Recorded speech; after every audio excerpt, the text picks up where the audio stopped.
So, good day guys! So ngayon naman is ituturo ko sa inyo kung paano magluto yung mga tamad dito sa Japan. Tamad tayo Tamad tayo magluto ngayon. So may share lang ko sa inyo na konti. Yung binili natin kanina. Okay, let's go. Papakita ko sa inyo. Ito na siya guys. Tamad tayo magluto. Bumili na lang tayo ng naka-marinate. Ito yung price niya. So ulamin naman na natin to. Abot din naman to ng 3 days. 3 days. 3 to 4 days siguro. Hindi ko sure. Mga 2 days lang siguro. At least tipid tayo naka 787 yan. And then good na siya for 2 days or 3 days. So tipid. Naka-marinate ito. Diretso na siya guys. So, high-tech tayo dito let's see. Lagyan natin sa pinaka. Tapos lagay lang natin siya guys. Yan. Mga tamad. Para sa mga tamad. Pero at least makakatipid din tayo dito guys. Kasi pag bibili ka ng manok dito, mahal din. Tapos mga ingredients pa. Mahal na yung mga ingredients. Kaya para sa akin, makakatipid din to para sa akin. Let's go! Let's go guys. Paano rin natin yan?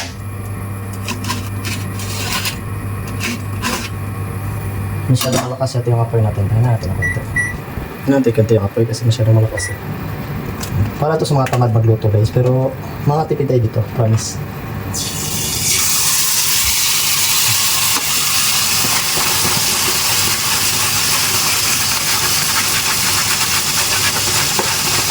Kasi yung lasa nito.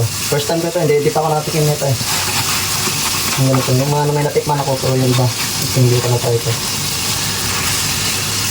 Para siyang inihaw guys, no? Tawag ito. So kasi sa inihaw to siya ba? So ang gagawin natin, pag naluto siya mamaya, i-slice na lang natin siya, slice. And then, ilagay natin sa rep. Tapos, iinitin na lang natin yung iba.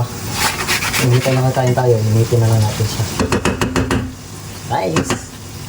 Go! Ano na yung ako Yan na siya, sarap niyan. Takpan mo natin siya guys. Takpan. Balik na rin lang natin. Sarap niya ito.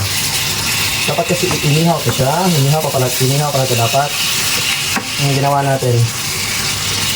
Para na natin siya ipiprito lang dito sa ating kawali. Dapat pala isa lang siya. Hindi siya kasya. Yan hangungungin lang. Balik ka rin. Pamat tayo magluto yan. Sarap niyan guys. Sarap na nito guys. Wow! Wow! Kita yung texture guys Sarap yan.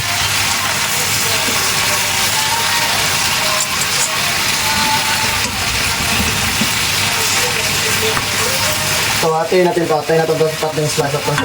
Slice. Hanggang bukas na yan ang ulam. 2 days lang. Hindi na pwede ito 3 days.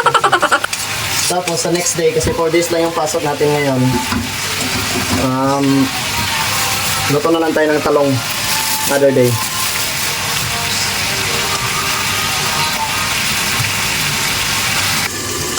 So, ayan guys. Hope na may nakuha kayong idea sa mga tamad dito sa Japan. So, ayan.